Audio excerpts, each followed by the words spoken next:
একটি সমাজে ১০০টি ছেলে ৯৫টাই নামাজ পড়ে না। আপনি কি ভাবেন আল্লাহ এমনি এমনি ছেড়ে দিবে? একটা মহল্লায় ১০০টা নারী ৯৫টাই পর্দা করে না। আপনি কি ভাবছেন আল্লাহ এমনি এমনি ছেড়ে দিবে?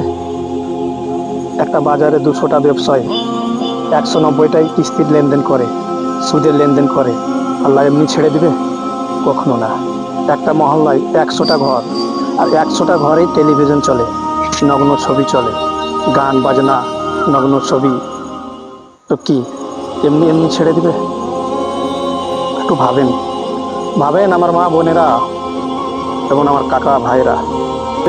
আপনি কি ভাবছেন? তাহলে আমাদেরকে নিরাপত্তা আর আল্লাহর কাছে, রব্বুল আলমিনের কাছে নিতে হবে না।